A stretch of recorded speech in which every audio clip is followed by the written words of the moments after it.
Yeah, we live now. Good evening, everybody. A pleasure to be here on the event of this special event of Oota from Thota, which happens to be on the World Kitchen Gardens Day. This is a special event of Oota Thota every year. This year, all the more because we happen to observe the first anniversary of our mentor, guide, and inspirer, Dr.B.N.Vishwanath, who was actually guiding us in all through our endeavors. If I'm sitting in a terrace garden here, and most of the others too here, although them have the gardens, a good number of them are having them as their backdrop today. All these are due to the inspiration and the expertise given to us by Dr. Vishwanath. Today, though he's not physically here with us, his presence is there in every garden he nurtured, not only in the town of Bangalore, but all over India and in many parts of the world also. So so this is a very special event of Oota from Thota. It was our dream and it was a vision, our passion to have it as a real event because the COVID was coming lesser and lesser. But unfortunately, we were a bit worried about getting the formalities and the permission from the police and all. In fact, Mr.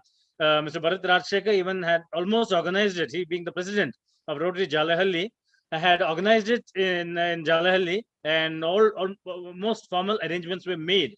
But at the last minute, we had second thoughts about getting permission and unnecessarily landing into trouble. So we decided to make this virtual event. And I'm sure the coming events will definitely be events which are in person.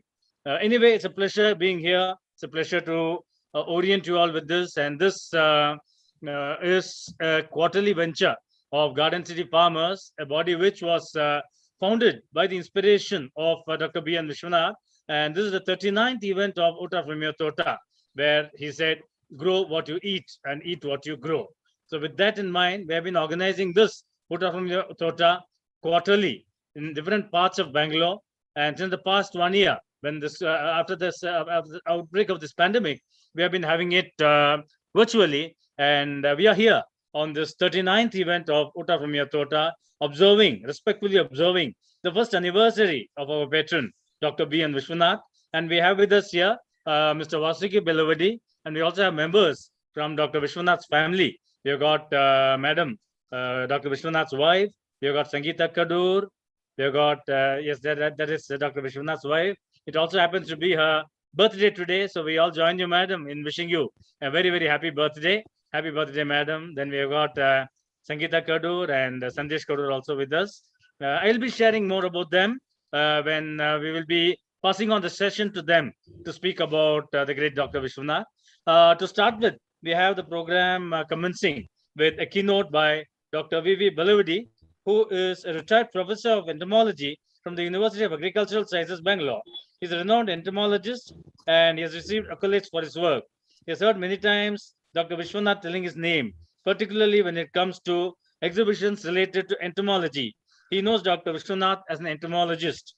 Now, this, I need to add something from my personal experience also. Once I was returning from Mumbai and Dr. Vishwanath called me in the airport. As I landed in the airport, he said, where are you? I said, sir, I'm in the airport. He said, the airport, you have to pass by GKVK. I want you to stop in GKVK. I want you to visit Kita Vismaya, which is an exhibition of insects, which is normally organized there. And my dear friend, Dr. Belavadi is organizing it, actively involved in organizing it. So please pass by, visit that and come. And I did that. I also took my school children to watch this. It was marvelous. So here we have Dr. Belavadi, who has worked in close association with Dr. Vishwanath. Pleasure to have you here, sir. We hand over the session to you. Please enlighten us, sir. Thank you, sir. I'm really honored to be here amongst you. I would first say that I knew Dr. Vishwanath. Am I audible? Hello?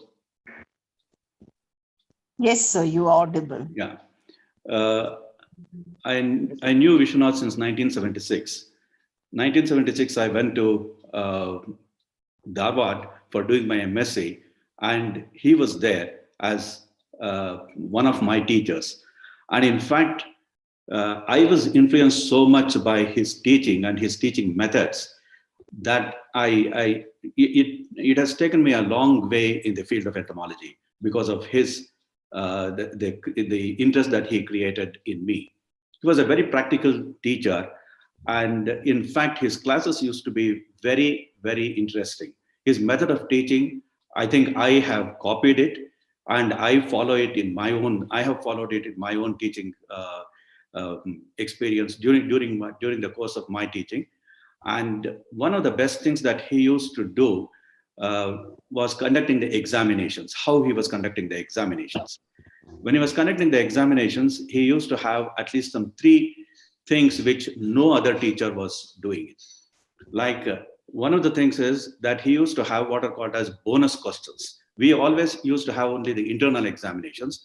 And if the examination is for about 15 marks, he used to have a paper for about 18 marks. 3 marks will be a bonus marks, so that the students would attempt the bonus marks also, and then bonus questions also, and then they get additional 3 marks. So there are students who would get 18 out of 15. So this was something which was very, very interesting. And then the second, another most important thing that he was following in the examinations was that supposing if the examination is for 1.5 hours, he used to say that whoever completes in half an hour, in 30 minutes, would get 2 marks bonus. So all those who are very well prepared would finish fast and then go off. And those who had not prepared will not have any any other students to copy. So this is one thing that he had introduced during his time.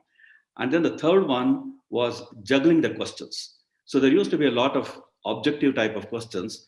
So there used to be many, say, fill in the blanks and then match the following and such kind of questions. And he used to juggle the questions. That means it would not be in the same order. There would be about 3 or 4 sets of papers, and then he used to mix that and then distribute among the students. So that when the students get that, if there is a possibility of copying among the students, they cannot get the right answer. So that is the kind of thing. And in fact, I have followed it during my teaching career also. So these are some of the things that were very, very interesting, which I don't think any other teacher was even tried to do this during his time. And when it comes to the practicals, he was very much interested in taking us to the field and then seeing what the insects are doing in the field, instead of sitting in the lab and then trying to simply dissect them and then see the morphology or anatomy of the insects. He used to take us out, and then that is how I was introduced to study ecology, insect ecology, to study honeybees, to study wasps, so some of these things. So that was something which I can never forget. And when it comes to making people aware about insects, he was always telling that people think that insects are something to be swatted, something to be killed, when they are so nice to see, when there are so many species which are really useful for us. So he was the one who actually initiated this system of actually taking these things to the general public, okay, or the schools. Okay, so we used to have, even in Dharwad, we had a small exhibition in the city to make people aware of what are insects, and then how insects look like, and what other insects do. All insects are not pests. All insects are not harmful. There are so many insects which are useful, which are so nice. So these are the things that we were trying to do. And in fact, we continued that even when I came to Bangalore. We had several exhibits, as you were just told. We used to have what are called as Kita Vismaya. Kita Vismaya is a term which was actually coined by Dr. Vishwanath, which we have continued to use. We had exhibitions in Modigere, we had several exhibitions in Bangalore, and it was, in fact, many people, many students got influenced by these kind of exhibitions, and that is something very, very great. Taking science to public. So this is something which was very, very good, and we are really. I am really grateful that I was associated with Dr. Vishwanath, and I had the opportunity to work with Vishwanath. I was a student of Dr. Vishwanath, and really, I can never forget him. He is always with us. So that's how I feel. And thank you for giving this opportunity to talk a few words about Dr. Vishwanath. Thank you. Thank you so much, sir, for that touching tribute to Dr. Vishwanath and the world of insects. As you rightly said, insects are by reflex. It reflexes to kill the insect the moment you see them, to squash them. But only after coming into contact with people like you and Dr. Vishwanath that we came to know that insect is a marvelous species, and we have a lot to learn from them. So thank you so much, sir, for being with us. And Thank you, sir. thank you, sir. I now request the Kadur family is there, and I was told that Mr. Sandesh Kadur will be doing his part of sharing the experiences. And now we have got Sangeeta, who is the daughter of Dr. Vishwanath, and Sandesh is his son. The other son, as you all know, is in the United States. And many times Dr. Vishwanath used to talk, very proud of his children, and he used to talk about Sandesh Kadur, Sangeeta, and even Sandeep whenever he returned from the US trip. Sangeeta facilitated a drawing session for children for the first OFY team B team layout in 2011. And since then, that activity evolved as Chinnar Kai Thota, which is very active even now when the Oota from your Thota happens. Sangeeta Kudu, one of the top wildlife artists from Bangalore, and her illustrations have been published in several guides and wildlife books. Sangeeta Kadur is also the co-founder of Green Scraps, nature journaling workshop for children. She's one of the creative directors of Phyllis Creations. She's the sister of wildlife cameraman Sandesh Kadur. Now, Sandesh Kadur is a name in the field. You go to any wildlife enthusiast and you go to any person in the field and ask about Sandesh. Says, do you know Sandesh Kadur? I mean, he's a name in the field. He had been featured in National Geographic, and I really don't know. And we're very fortunate that he's here with us in Bangalore today. Otherwise, you normally find him either in the forests of Assam or in Bandipur forest or Gujarat Gir forest. I mean, he's always in the forest, more with the animals than with the human beings. And he's really made a name for himself in the field of wildlife photography. I understand Mr. Sandesh will be sharing his experiences. I request you to kindly take over, Mr. Sandesh, and enlighten us. Thank you, Dr. Rajesh, for that introduction. And I must blame my father for everything that's happened in my life. But just stepping back to what Dr. Belwadi was saying, I think he was a very good influencer, a very good teacher. Even before the word influencer got popular, he was already doing that.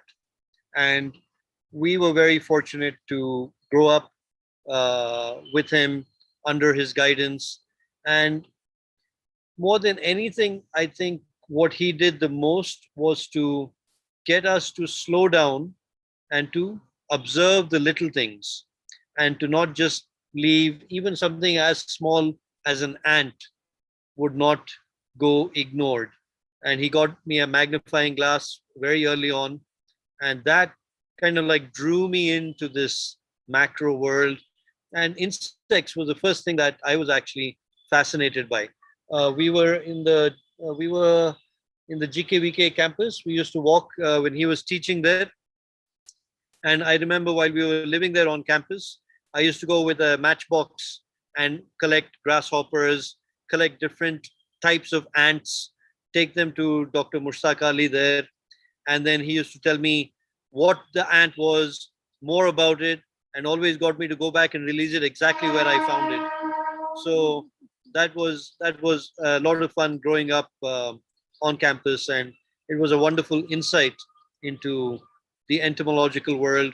And that kind of like grew bigger and bigger and bigger, and now I don't ignore anything as small as a jumping ant all the way up to an elephant. Everything is part of my palette of things that I try to capture, to document. And I must say that it's because of him that I was influenced into photography. As many of you know, he was very much a photographer himself and a filmmaker. He was an amazing storyteller. And what he taught me most was the power of storytelling. He went on to make a feature film. Some of you may have seen it. It's called Nakkala Rajkumari, about the princess who laughed. And that is a Kannada feature film. We're trying to actually find a copy. So if any of you have it, please share that with us, because we'd like to actually put it out there for everyone to see. But it again goes back to not just storytelling, but it's about communication. He made a whole series of films about the importance of organic farming.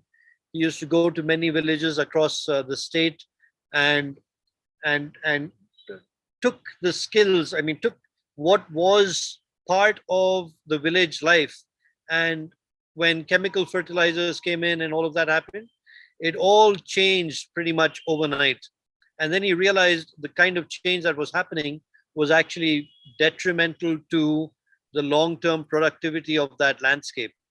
And so he went on to make several short documentaries about the importance of organic farming and all of that. And it was actually a wonderful initiative. It was also at a time when all of us know that films have a very high impact factor.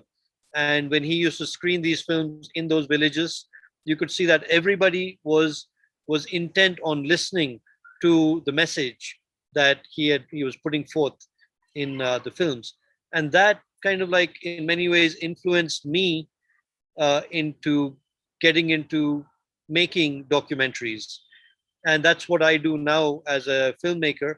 Is I go out into the wild, I document nature and put it out for people to see and care, connect to the natural world, care about the natural world, and in the end hopefully that inspires them to further conservation in their own circles wherever they are in the world.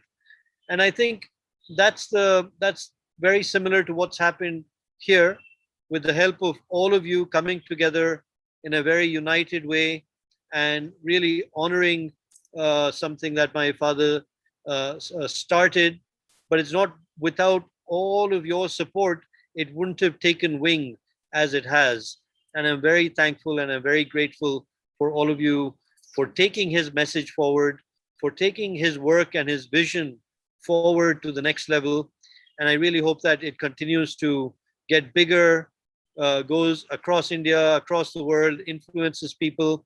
And at the end of the day, all that all of us want to do collectively is make this world a better place, make it more environmentally friendly, have live in ways that are more sustainable. And all of these are all the simple things that he used to say, that if we work alone, it will never happen. But if we work collectively, it's endless how much change we can bring about. So I'm really happy for all of you taking Oota from the Thota to that next level. And we're always here to support and thank you all for taking this to that next level. Thank you. Thank you, Sandesh, for that wonderful sharing of your experiences. And thanks to the entire Kadur family for being here. Obviously, foregoing their lunch in time, being the birthday of Madam. So thank you so much. And Sandesh, Sangeeta, and Madam, kindly be involved and kindly be associated with us in all that we do. We would like you to be actively involved in Oota from Thota and the Garden City Farmers to take forward, to collectively take forward the vision and dream of your father. Thank you so much for being with us. Thank you. Thank you. Thank you all.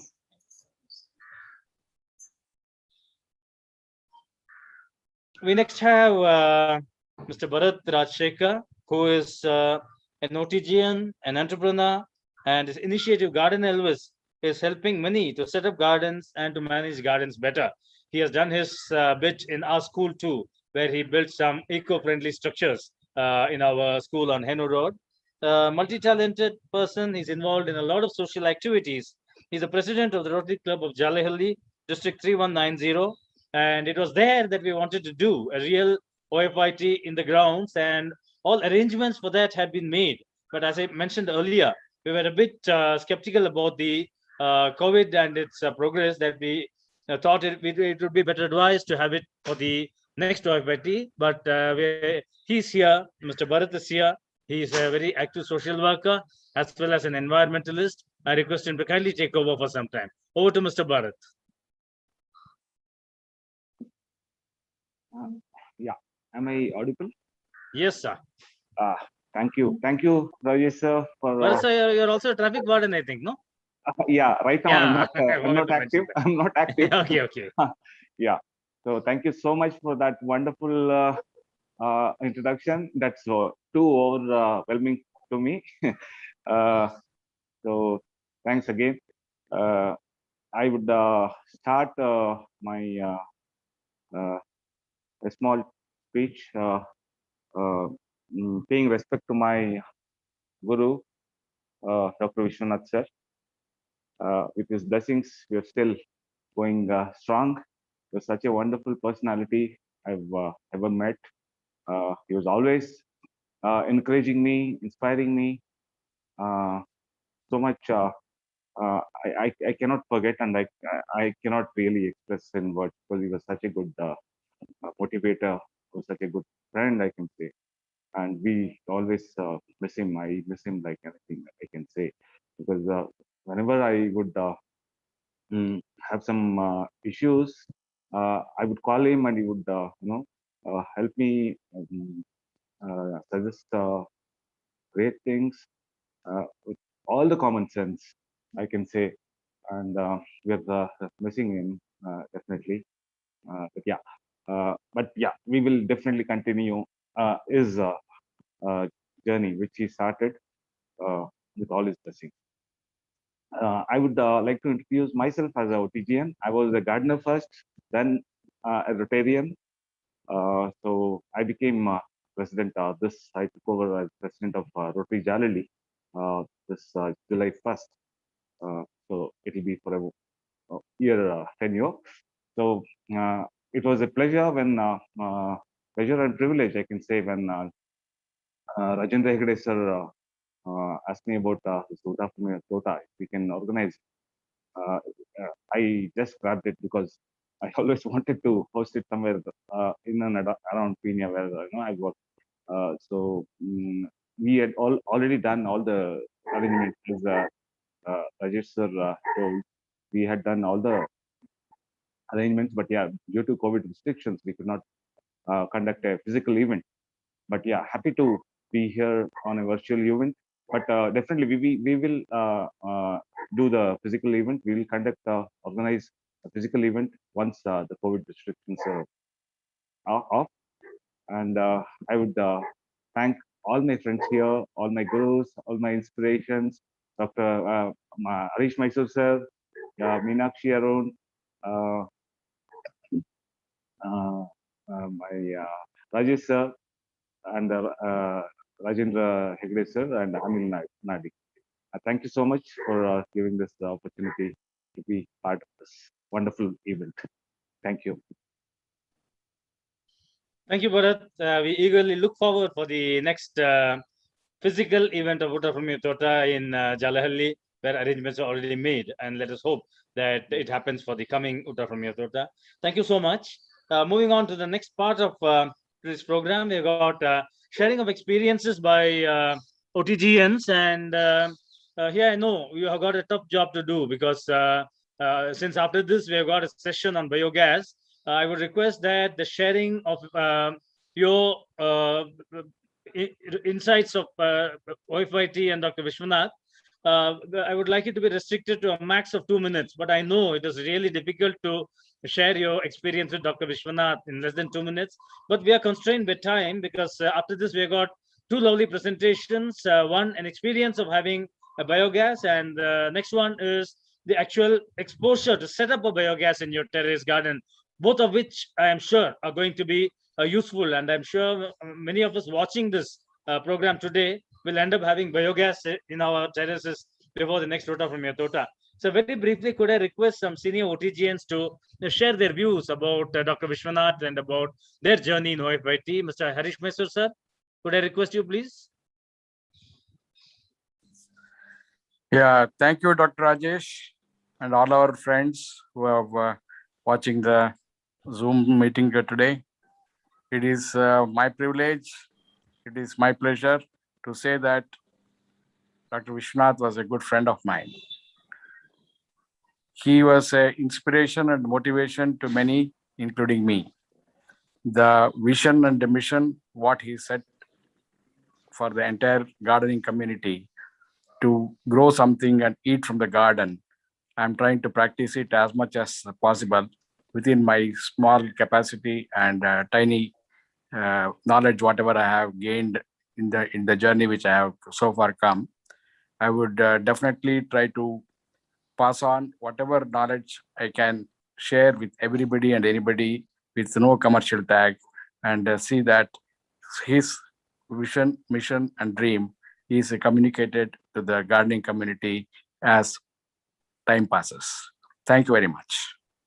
Thank you, Harish sir. I know you did a very, very tough job. Years of association of Dr. Vishwanath. You encapsulated it in half a minute. And that was wonderful. Thank you so much, sir. We look forward to your continued association with all our activities of OFYT and Garden City Farmers. Could I next request Noor Fatima to kindly briefly share her experience with OFYT and Dr. Vishwanath, please?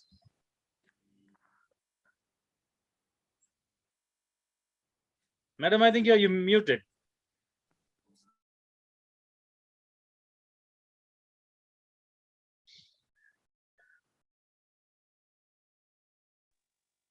Good evening to all of you all.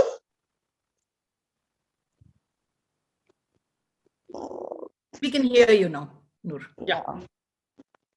Okay. It's been a privilege for me to really work with Vishwanath sir. Generally, what happens to us is after a person dies, we know the value of the person and we talk about the goodness of the person. But then when I started my association with sir, and as I was talking to all other Outagians, we all realized that he was a living legend. So he didn't become a legend after his death as such. He was a legend when he was alive. And he was really able to motivate us. Like Sandeep said, he's a real influencer. And his influencing is very subtle. It is not very overt. He influences in such a way we don't realize it's his dream. It becomes our dream. And it's our dream that we are following. So it's been a real privilege knowing sir. And my relationship with sir became so close. I feel that I've lost somebody who's a very close part of my family as such. But then, yes, his dream is there. His dream will be alive. And till we are all there as a team, definitely we will see that OFYT continues and it grows as it was doing the last few years. Thank you. Thank you so much, Noor. Maybe Ritu ma'am, you want to say a few words?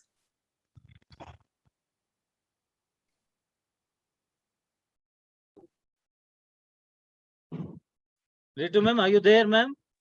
Yes, Yeah. yes. Yeah, please. I'll just share an experience of his when he visited my garden. All of you were there with him. I was there. It was so exciting to see all of them at one surprise. All 8 of them, all 8 members who had come to visit us, and we were chosen for the enlightening joy I saw in all the faces after seeing what gift Sir had given us. So I can only thank him and hope this journey goes on for all OTGians and more people become a part of the garden. Thank you so much. God bless. Thank you, ma'am. Thank you so much. Ramki sir, would you like to share something, sir?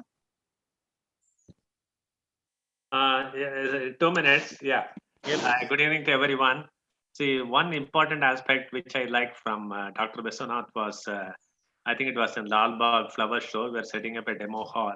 I asked him about what is drip irrigation. Okay, he said generally within 5 minutes, no, he just brought a Bisleri bottle and then made a hole and put a string. I said, this is drip irrigation. Then I said, what do you like, Dr. Vishwanath, growing plants or teaching? He said, I love teaching. So today I'm very happy to say that I wrote an article in Better India. It came in Hindi. I started getting calls in Hindi from Haryana, Rajasthan and all. And I'm started taking classes for Rotary Alsur. And I'm writing an article in every month newsletter for Rotary Sadashivanagar. So I decided that I'll continue his teaching habits of gardening so that many people enjoy that benefit. Thank you very much. Thank you, sir. Thank you. We now go on to the main program, and as you're all aware, both our secretary, Dr. Hegde, and our pillar, Mr. Anil Nadik, are are in places where signal network is not strong enough for a Zoom meet. They on and off, they came and went off. I just was speaking to Dr. Hegde, and he said he will join whenever the signals permit. So could I now request Meenakshi ma'am to kindly take over and moderate the session? We have got an experience of biogas and then an expertise on biogas. Could I request you to take over, madam? Sure. Thank you so much, sir. So every edition of Oota from your Thota, we've been trying to share some good practices so that everybody can learn.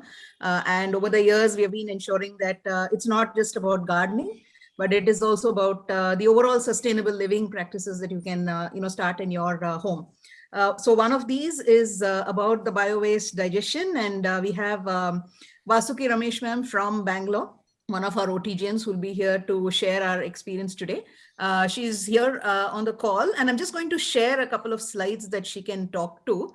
She has a beautiful garden, and as she walks through this, the presentation, you can see what wonders she's able to create as she uses the output of that biodigester. So let me just share the presentation here. And if you can just confirm that you can all see it, then we'll be good to go. Is it visible?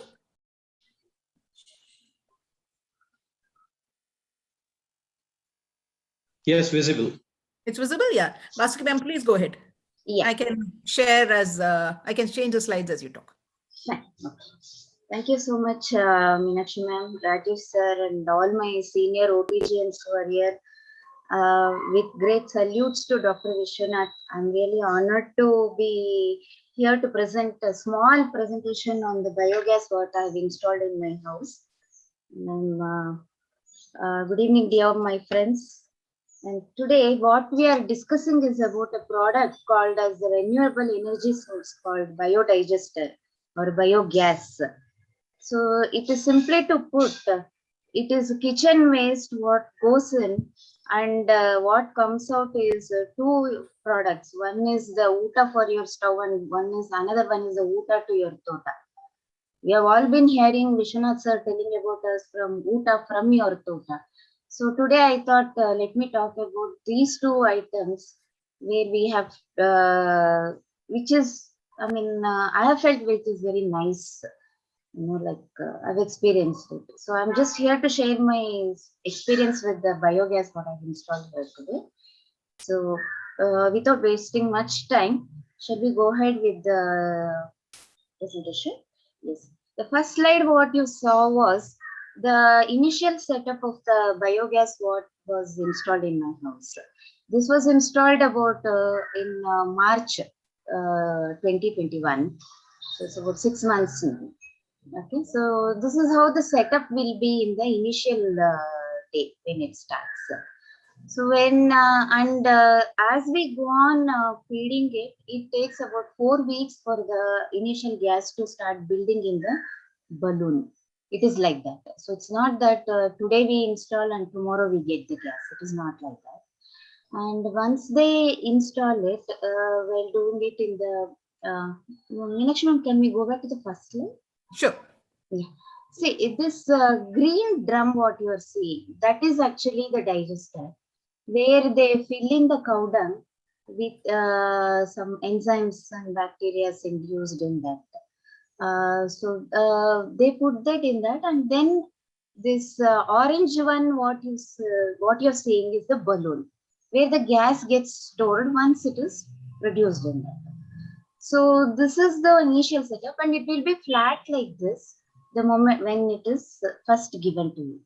So as you go on filling and feeding it, and it over a period of time, it starts storing the gas in that. Can you go next slide? See, this is all the waste we can feed in that.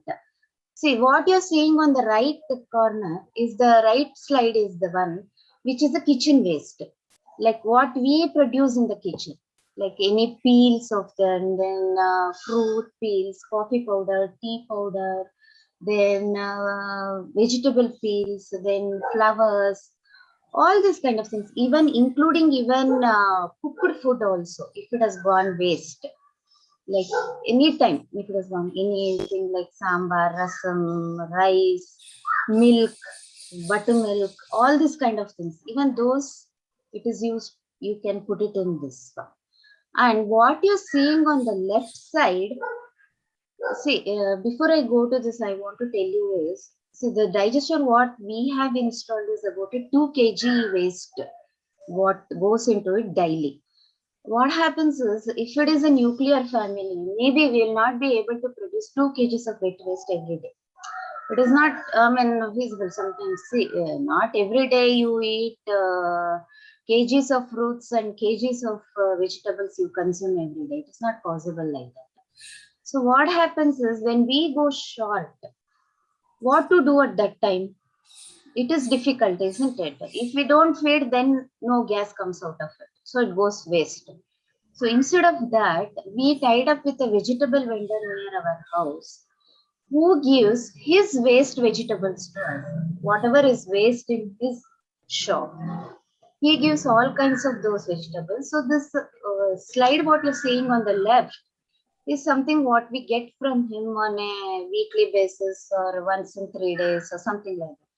We just go give him a cover, he gives us all his waste, and we get it from him and we keep it and we feed it to the digester. So these things are all what can go into the digester, including even in your grains also, like raw rice or dal. If it has gone waste, like spoiled, no, sometimes it happens. So even those will go into this.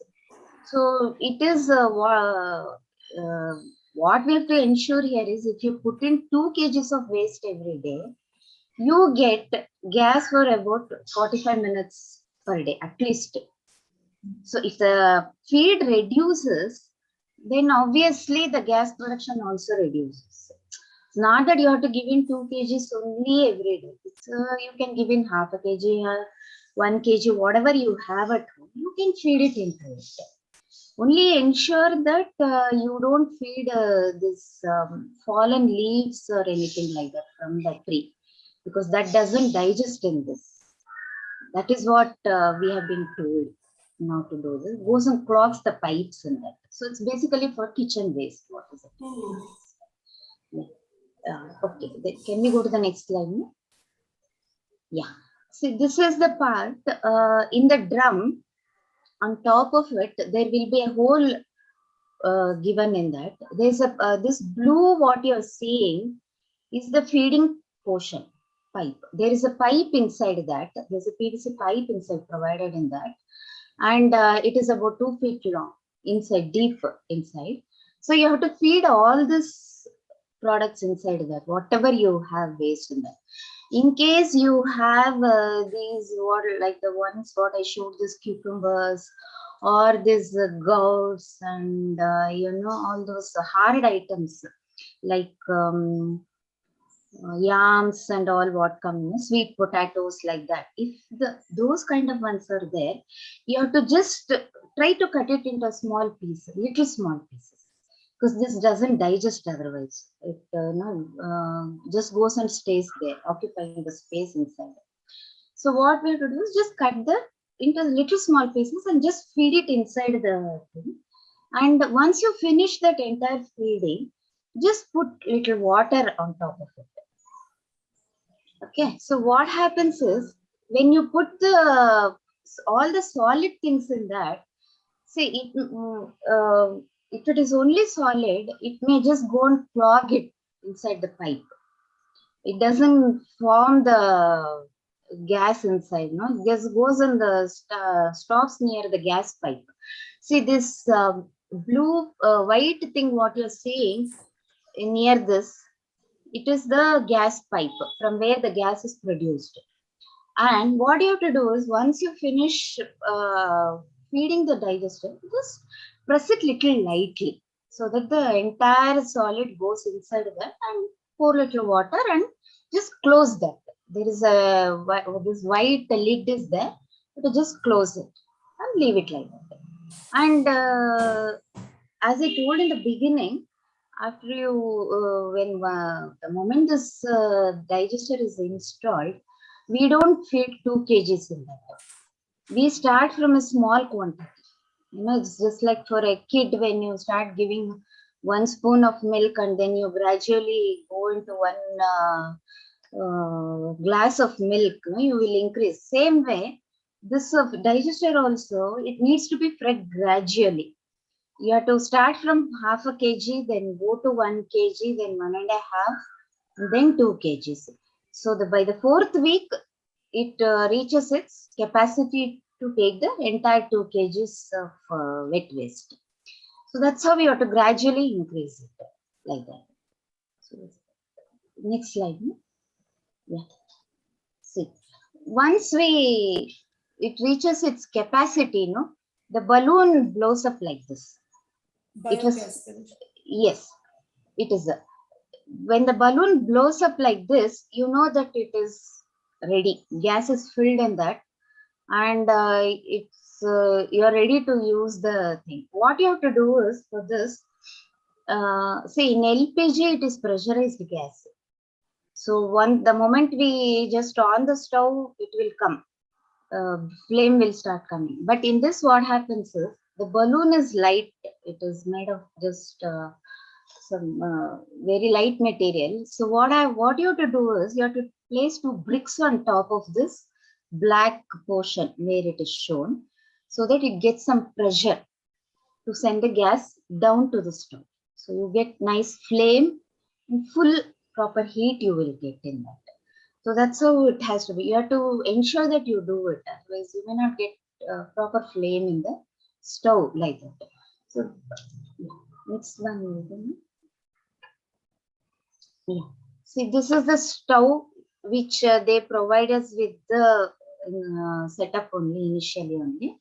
So after 4 to 5 weeks maximum, we can start using this stove like this. It can be used for anything, however you use the same LPG, in the same way this is also used. There's no difference between them. But the only thing here is, the cooking may take another 5 to 10 minutes extra than LPG. The heat produced is a little lower than the LPG stove. That's what is my experience. Okay, so usually when the balloon is completely filled, it will come to at least about 45 minutes per day. It will come. You can use for any of your other cookings, anything. There's no difference in all this. Once it goes down, automatically the stove gets switched off. So it's the same way as our LPG cylinder. It goes empty. This also goes. Once it goes empty, this also goes switched off. Got it. Yeah. Next. One quick question, maybe for everyone. Yeah. Ma'am, is the stove, as you said, they provide it with the whole apparatus, right, for the biodigester? Yes. So is it specially developed for a biodigester to take in that gas? No, I don't, because it looks the same to me, except that the pipe what they give for the thing, it is not like the LPG hose. It is just the water pipe kind, where we put water. The same kind of pipe is given in that. Got it. Yeah, it is not there. Yeah. Okay. Yeah. Thank you. Yeah. Can you go to the next one? Yeah. So this is the advantage number 2, what I was talking about. So as we got the Oota from the Thota, we grew everything, plant everything, getting the fertilizer from outside, all vermicompost, compost, everything. Then fine, we cooked it also now. Now the leftover is there, so we got and put it back into the digester. So the digester, what it did, after taking everything, digesting everything, it gives out the liquid fertilizer to us. So it comes out in the form of like this in the pipe, as and when. So what it happens is, like if you feed a 2 kgs wet waste, liquid generated also will be little more. If you feed less, obviously this output also reduces. So what you have to do is, like before feeding the waste daily, you have to remove this liquid, depending on the quantity what you feed. Maybe about a liter or so, you have to remove it every day. So once you remove it, you can either give it to the plants the same day, or you can store it and give it whenever you wish to do it.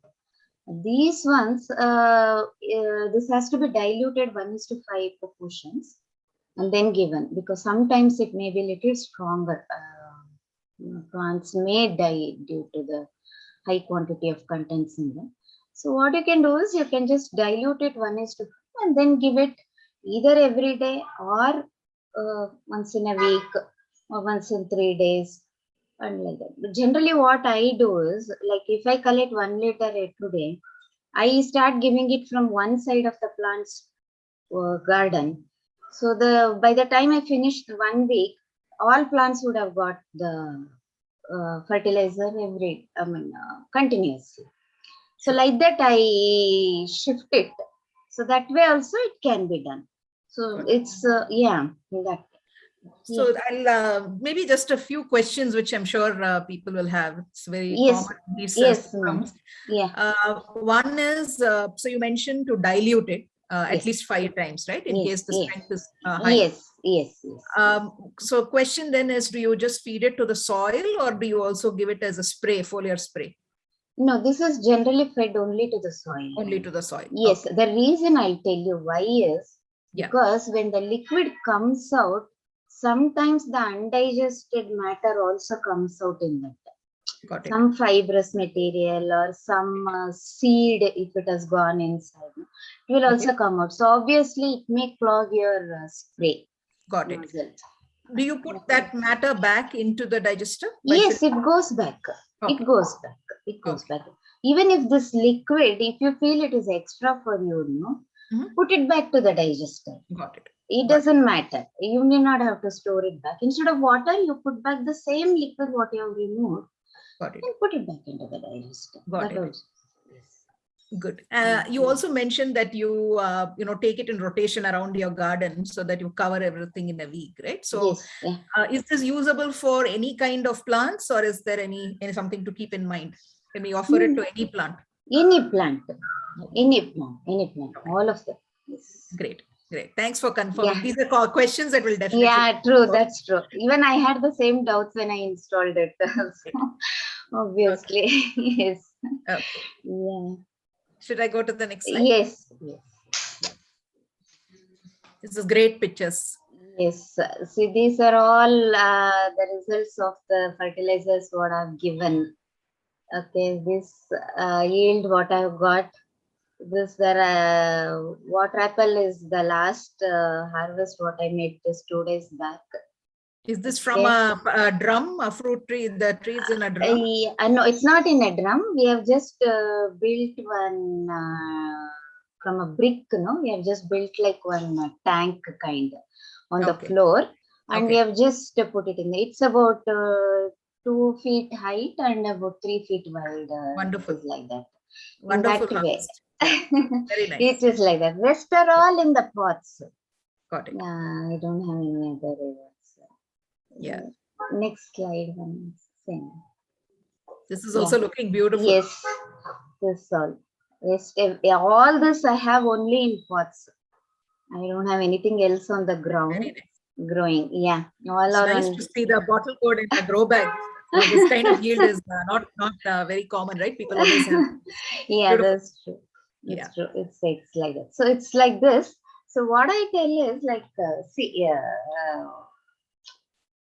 it's people will have a lot of doubts about all these things, because I had a lot of doubts before installing whether it will be really useful, whether it is worth installing and all that. See, leaving apart the economic factor in this, what we have to see here is the most thing is, see, for me, I have some constraints, so where I'm not able to make much of compost. Right. So for me, this is easier. Got it. So, because compost, how it takes little time and devotion to do it. Otherwise, it's horrible. Sounds horrible. It's horrible. So be very careful when you do it. So since I have some other constraints because of it, so I opted to this. Yeah. And it is for me, it has given good results. I don't say economically. I'm not commenting here.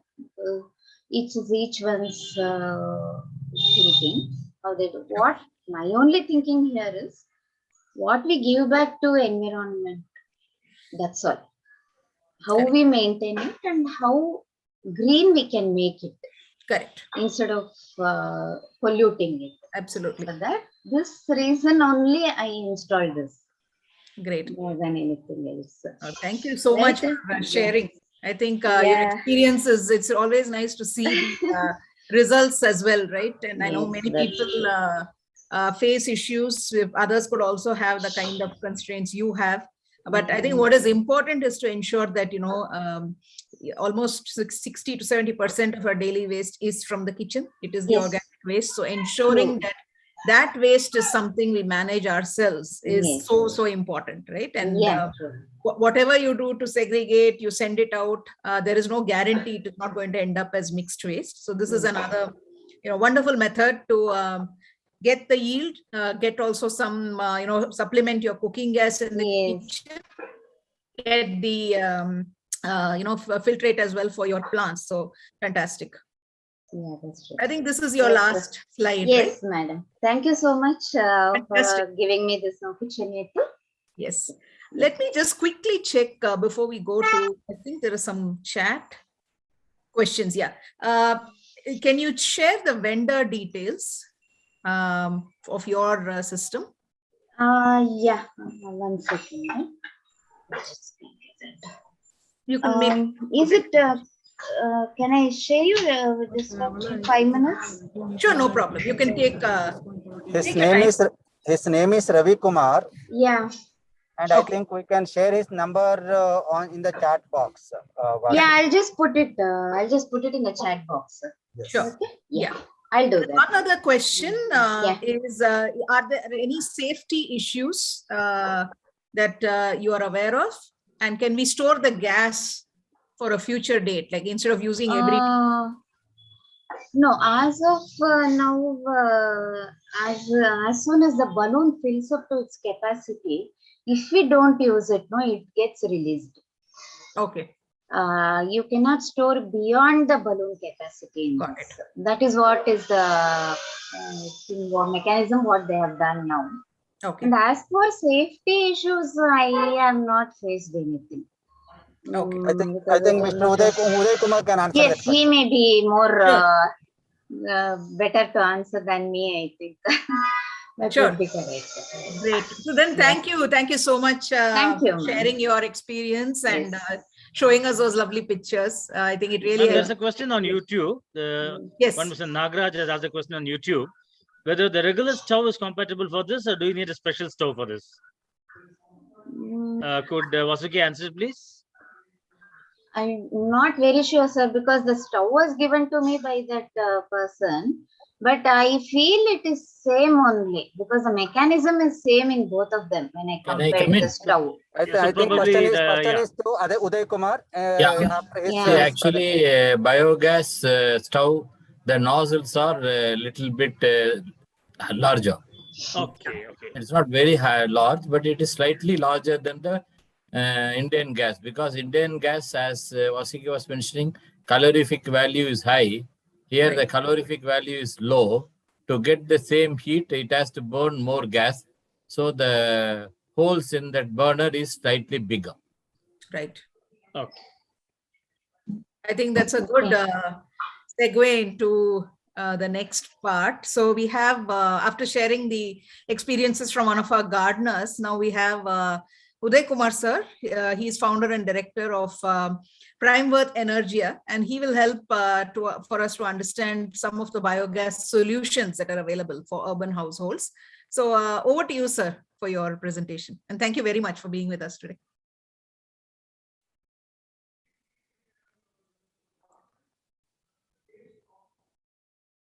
We can see your screen. I think you just need to put it in the... Good evening all. I just want to... Can you just put it on slideshow mode? Yeah. Right? Is it fine? Yes. Good to go. Yeah. Just 10 to 15 seconds, I talk about myself.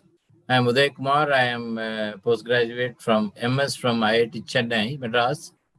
And almost I have 40 years of experience. I started my career in environment management, and I wore different caps in environment, renewable energy, projects and facilities, etc. So my last assignment was general manager HAL. Now I have my own company along with the 2 more directors, and my colleagues are present. Uma and Bharanidharan are present in this meeting. Now I am, our company is dealing with renewable energy, especially biogas and solar and wind.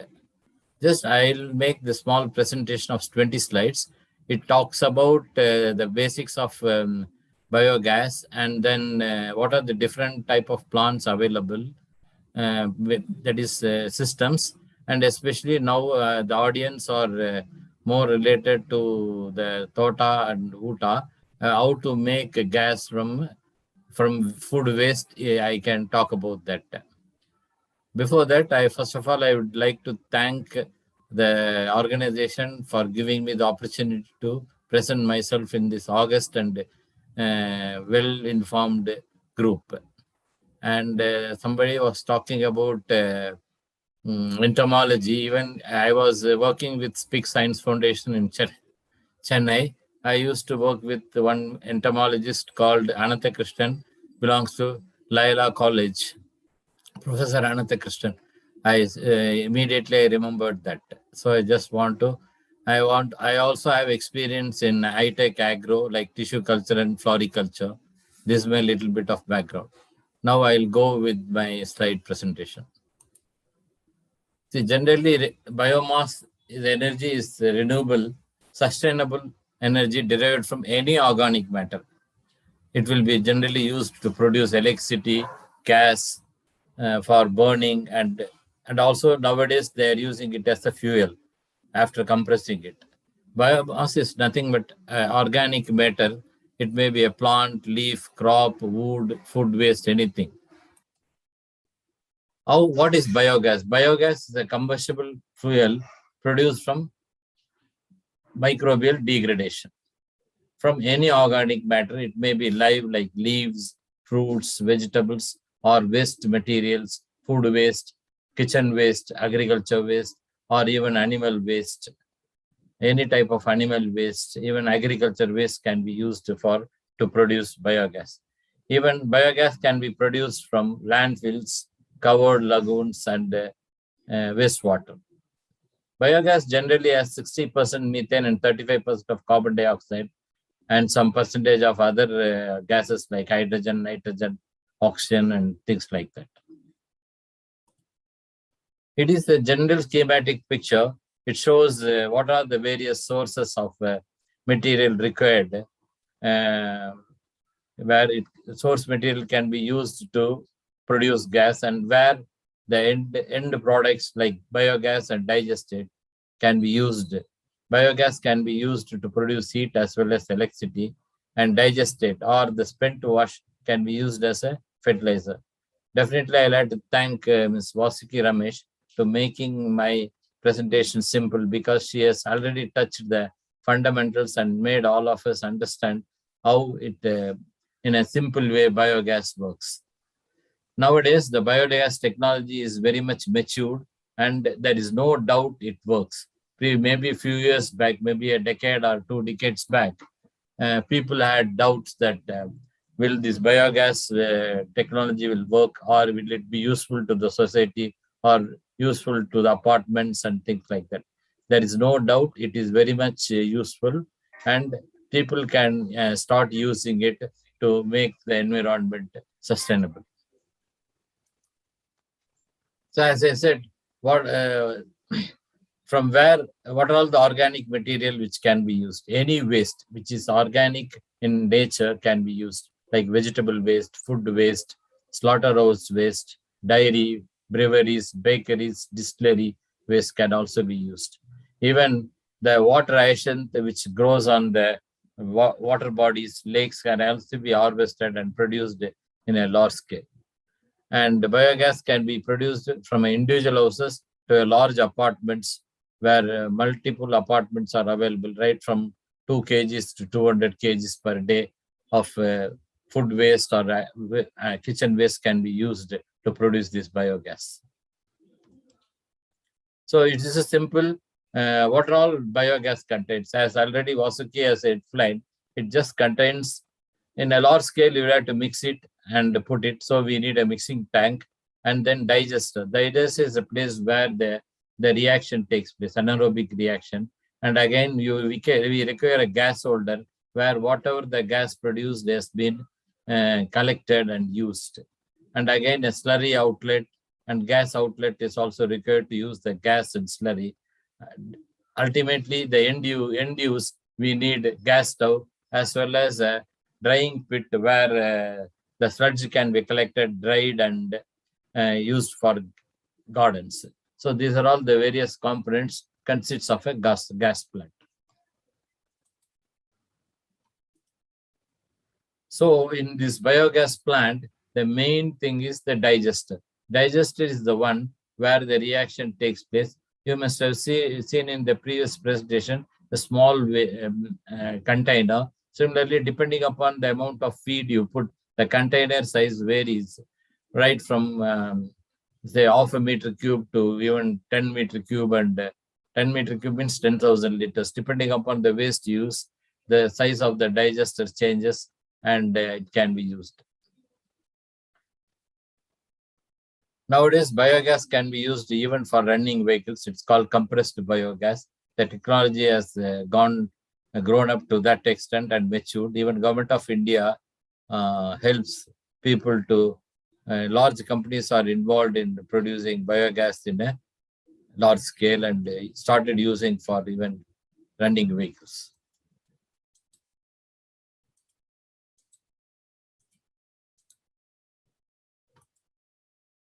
So what are the different types? What the earlier speaker spoke about is one of the advanced technology, I would say. It's a flexible type biogas plant. It is nothing but a balloon type. Already in the olden era, people used to use a fixed dome type in villages and again floating dome type, which are all made out of, fixed dome is made out of bricks and other things. Floating dome is made out of iron coated with some plastic material inside, and also fabricated. Fabricated one is the which can be readily available in the market, made out of FRP, which can be bought and fixed at the home and started using. What we have seen earlier is Madam Vasuki has developed it in a nice way where 1 kg or 2 kg can be used, fed, and the gas can be produced and used in the domestic. When you go for a larger quantity, one have to go for this type of things. Especially, we need a fixed dome or floating dome where animal waste, cow dung, and other things are used to produce biogas. Bag type, even larger bag types is also available. And even now, automatic compact biogas plant is also available, which I will be talking about that, because large apartments and a larger family say that it is cumbersome to operate a biogas plant. Who will go and feed it, crush it, dilute it with water, feed it with people feel it is laborious. Definitely it is laborious, but one have to be attentive enough, and every day they will have to attend to it and feed and take the gas and use it. Otherwise, putting up the biogas becomes a challenging task. People who have operated knows operating biogas sometimes it is difficult, unless otherwise you are very well attentive to it. So what happens now, automated biogas plants also being developed so that one man will operate with the waste coming out of several apartments. I will talk about that in this slide. As I said, it's a fixed dome type, which is made out of bricks and cement. Normally in villages, these types of biogas plants are used where cow dung is used as a source material. And again, it's a floating type. Similar to that, as the gas generated, the drum rises up and it holds the gas. And also due to the weight of the drum, it gives pressure and gas will flow into the kitchen and people can use it. Normally for industry or a community of for a community, this type of biogas plant can be installed. This is what I said. It is a fabricated type, right from smallest one to biggest one available. It is readily available in the market, which can be purchased and used in the houses, bigger houses where more than 2 kgs or 3 kg waste material is available. Now the latest one is using balloons. Balloon as both for as well as digester as well as collecting the gas. It will be used in the farm, animal farm and cattle farm, where cow dung is used to produce gas. This is one of the latest thing, and this is available in India, which can be used for most of the farmhouses. And as I said, the different sizes of biogas plants are available, right from domestic, institutional, even commercial. Only it depends on the amount of waste is being treated. Maybe institutional around 500 kg per day. And if it is commercial, more than 500 kg per day can be used to produce a large amount of gas. This is some of the models which are available for domestic uses. Even you can see the stove, which has got a burner with larger holes. This is what I was talking about, compact biogas plant for food waste, which is highly automated. And it is being developed by a technology partner called Avery's in Chennai. They manufacture it, and it is highly automated. And people are a complex where they produce 35 kgs or 75 kg per day. These plants can be used to produce gas. Here you can see the green part is the digester, and the balloon which is on the top is where gas is collected and it can be used. This is highly automated and easy to operate. And 35 kg a plant will produce around 1 kg of gas, and 75 kg will produce around 2 to 3 kg of gas. That is equivalent to Indian gas I am talking about. So much of gas will be produced per day. And what are the advantages of these things? Mainly, it can be used for individual houses, with larger houses, apartment complex, hotels, restaurant. And you'll have to keep always feeding the biogas plants. Otherwise, the production will get reduced. So more you feed, better gases you get. So this is the flow diagram, how any biogas plant operates. As we already discussed, food waste is being crushed and fed into the system into the chug. Chug we call biogas digester. Now we named it as a chug. The gas is produced and that can be used in the kitchen. And whatever comes out from the bottom, it is a digestate, can be used as a fertilizer or manure to the plants. This is how it is in reality look.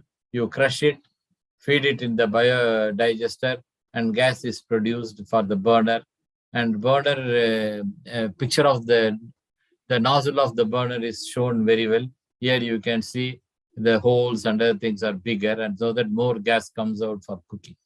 And the digestate used as a manure. This will be the size of the plant. That model 35 kg model will be around 3 feet by 3 feet, 6 feet height. And the dimension of the 75 kg is little bigger. So what are the other benefits? There are a lot of benefits. Like, converts food waste into gas, and it is a modular type and occupies minimum space. No civil work is required. It's a skid mounted. You buy it and fix it and start operating it. Definitely, as said earlier, we need minimum 2 weeks to 4 weeks to get the first batch of the gas. And also sometimes we use cow dung to initiate the gas production. Once gas is started producing, we can slowly change from cow dung to vegetable waste or food waste. Not much human interference is required. And once the machine got stabilized, you will get this gas within 15 to 30 minutes every day and start using it depending upon the size of the plant, and no power, external power is required except grinding that food waste if required and make it slurry and feed into the plant. This is what about my presentation. And we deal with this product automated. Otherwise also we deal with all models, all sizes of biogas plant. If anybody is interested, may get in touch with me. Thank you very much. Thank you so much, sir. That was very interesting, and I liked how you covered all the different options available. A couple of questions which are coming in one from small both, video, if it's okay. Sure, sure. Please go ahead.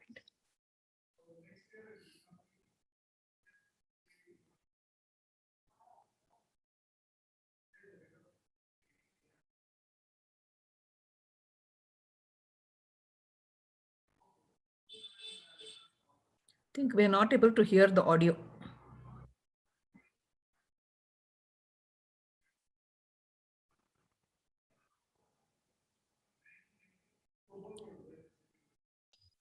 Sir, audio is muted, sir. Audio is not available, sir.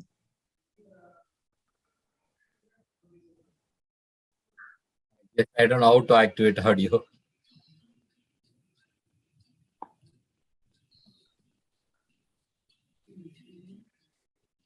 Maybe you can share it later. We can put it in the link. Okay. But you can run it. Let it keep running. Yeah, it's 1 minute. Titles are there. We can see. And while running, you can talk. Yeah, it's mainly music. Whatever I spoken, it is being shown here. And some of the text you can see. It only shows how it is easy to crush and put it in the plant. And you can also see the biogas burner. And definitely it is slightly different from the Indian gas, as I said earlier. It's a complete and sealed system. So normally people will say biogas plant produces more order. Definitely it is not so if you operate it properly. So a lot of people restrain from putting biogas plant because they say a lot of order will come and the whole environment gets spoiled. Actually, it is not so if you operate it. That means you'll have to be attentive to anything like, see, it's also a wastewater treatment plant. Like anything to do with wastewater, you will have to be very sincere and operate it sincerely. Otherwise, if it doesn't work, definitely the things which are not treated properly will emanate foul smell. Right. No, thank you so much, Thank sir. you very much. Yeah, thank you very much. I think it was great to see the different options. Just a few questions. First one is, I think Vasuki answered this, the space requirement for the biogas digester. So the one that she shared is about 6 feet by 3. But Uday Kumar sir, if you can also comment, what are the different options on size? Yeah, sure. See, actually, size is a very flexible subject. All depends on how much waste you want to treat. It can be, it can be 2 feet by 2 feet to say even 10 feet by 6 feet, things like that. All depends on how much waste. Right. Maybe for a small kitchen, a household kitchen, the biogas plants will look very small, like, 2 to 3 feet, it can be accommodated. Only thing is, people may think it's a cumbersome operation. It is not cumbersome. Nowadays, ready-made things are available. You just buy it, keep it, and start feeding it. Only one thing is one have to be very sincere in operating it. That's all the requirement. If it is there, it will start producing. And the gas produced also, depending upon the amount of feed you put, the gas will be generated. Got it. The follow-up question to that is, I think you showed us for large apartments, independent houses. Do you have solutions for smaller apartments as well? That's what all sizes can be made. Okay. Even 5 kg model, 10 kg model. See, I showed which is readily available, like 35 kg per day and 75 kg per day.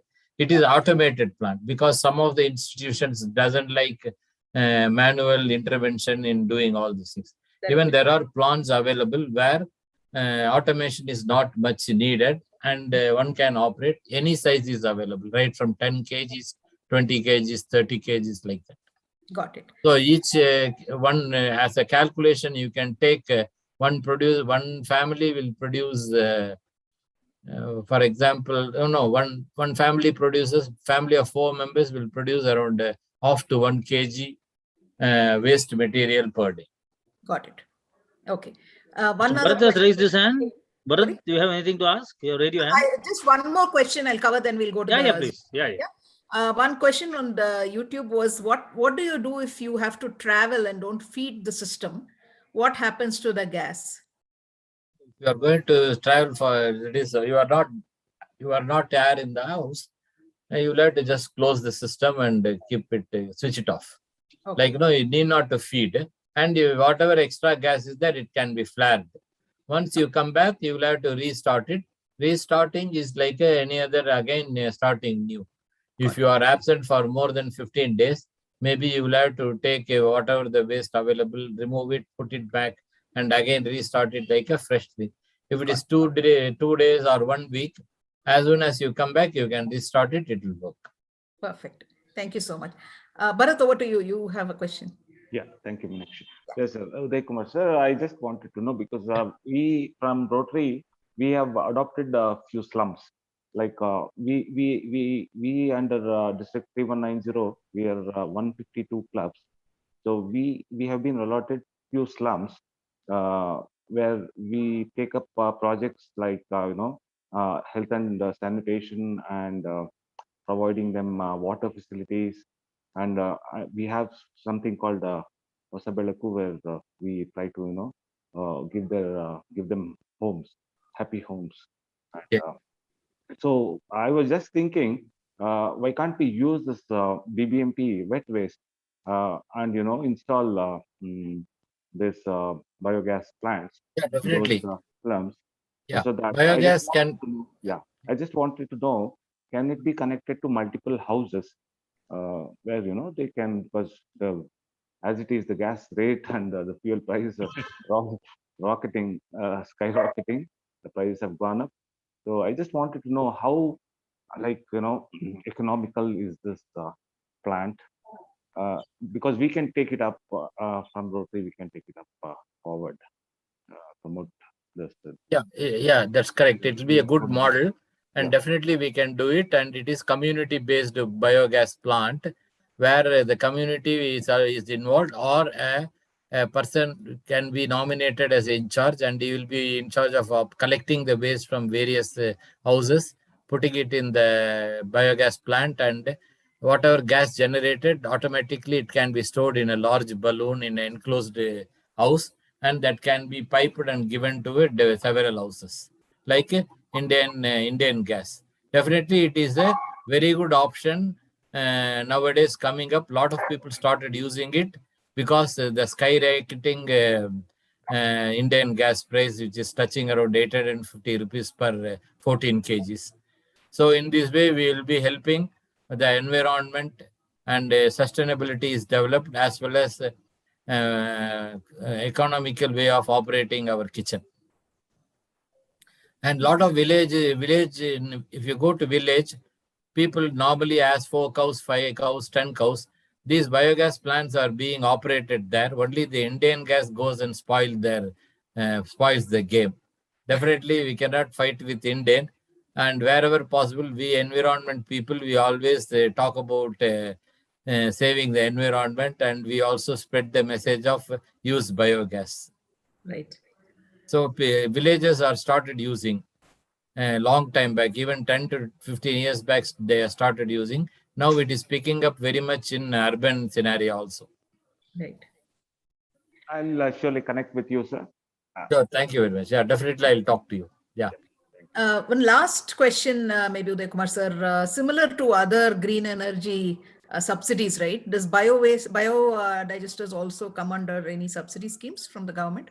Fortunately, no, madam, at present. Okay. Of course, in villages they used to give. For village community, it is there. For 2 meter cube, 3 meter cube. They used to give. Now I do not know whether previously the Ministry of New and Renewable Energy used to give subsidy. If you put a plant of costing around 15,000 rupees, they used to get almost 2,000 to 3,000 rupees subsidy. Got it. Got it. Thank you. I think, I think we don't have any other questions. And but yes, please go ahead. Any safety norms required for this? As much as Indian gas, we are all very much familiar with Indian gas. Yes, it sir. is as good as Indian gas, and as long as you operate without gas leak, it's fine. Of course, nobody need to scared about biogas. It is as good as Indian gas. Even sometimes the calorific value is low. So it is somewhat, it doesn't mean it is quality is low, calorific value is low. So whatever norms you follow for Indian gas to be followed, definitely. So the gas leakage should not be there, because most of the pipeline runs outside the house. Even gas leaks, it gets dispersed in the air and goes off. So there is no harm. Practically nobody need to worry about it. Inside the house, you'll have to be careful. Okay, sir. Thank you, sir. Any other questions in the Zoom chat? No, I think we're good on YouTube as well. Thank you again, Uday Kumar sir and Vasuki ma'am for sharing. This is great information. I've also shared the contacts in YouTube. Thank you very much. I also thank my colleague Uma and Bharanidhar to join in this meeting. Great. Thank you so much. So maybe now back to you, Dr. Rajesh, for closing. Yes, sure, madam. Thank you. Thank you. Dr. Hegde is there. He was experiencing weak signal symptom back. Sir, are you there? Yes, yes. Hegde is there. Then we got Advait Nadik, which I suppose is Anil Nadik. So both of them are there. Please take over, sir. Thank you so much for all these support. And of course, as I am traveling, I requested our president to do all my work. So Dr. Vishwanath is always an inspiration, and because of him, that whatever I am today, maybe in urban gardening or in real farming situation, I am sitting in a nursery called Global Green in Dharwad, and we are more working with farmers nowadays, farmer producer companies and other related sustainable agricultural practices, promoting sustainable agricultural practices. And probably if Dr. Vishwanath was there, and he would have been very loud, and he would have traveled with us. And probably Dr. Rajesh knows that. So he always used to tell, ಯಾವಾಗ ಹೋಗ್ತೀರಪ್ಪ ನಿಮ್ಮ ಫಾರ್ಮಿಗೆ, ನಾನು ಬರ್ತೀನಿ ನಿಮ್ಮ ಜೊತೆಗೆ ಅಂತ. Even in our BBT and other things. So whenever you are going, you just let us know, and I will also join you. And many times he joined. So that way, we are trying to take his vision forward, whether it is in urban gardening spaces or in the real farming space. We will try to take his vision forward. There is lots to do, and we will try to take this movement forward. That is what is the request from my end. And probably today, World Kitchen Garden Day, there is a confusion all the time that it is the 4th Sunday of August, not the last Sunday of August, but we consider the Sundays of August, or this considering the World Kitchen Garden Day, and we are doing this. And probably, yes, in the days to come, we will try to take this a little more systematic and more effective. Thank you so much, Dr. Rajesh. Welcome, sir. Welcome. Anil, sir. Anil, sir, would you like to share something?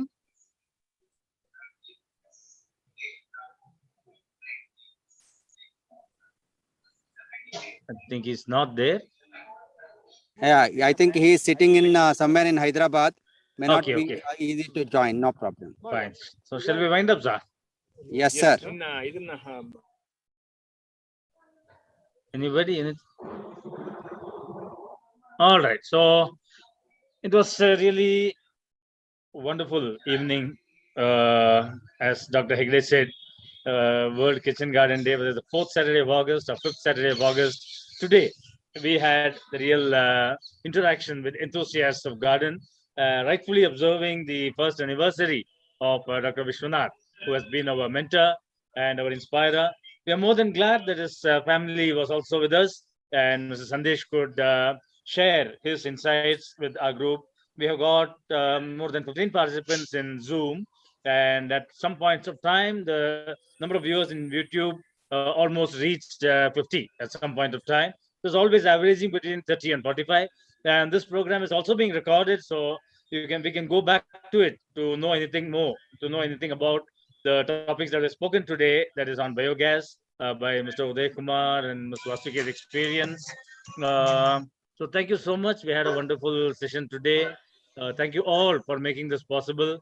Thank you for your support. Thank you for your encouragement. And we sincerely look forward for a real Oota from your Thota, where we can really meet and physically exchange seeds and seedlings and saplings and have an enriching session. Not to say that this was not that inspiring. It was definitely, yes, but there is no substitute for real personal meets. And we look forward to a real personal meet in the next Oota from your Thota. Thank you all for being with us. Thanks, YouTube viewers, for watching. Thank you so much. Thank you very much. It's my pleasure to be part of this August gathering. Thank you, sir. Thank you for giving me the opportunity, sir. Welcome, welcome. Much. Hector sir, I'll stop the streaming. Yeah, I'm stopping the streaming. Okay. Do we want to take a quick photo? Yeah, why not? If everyone can just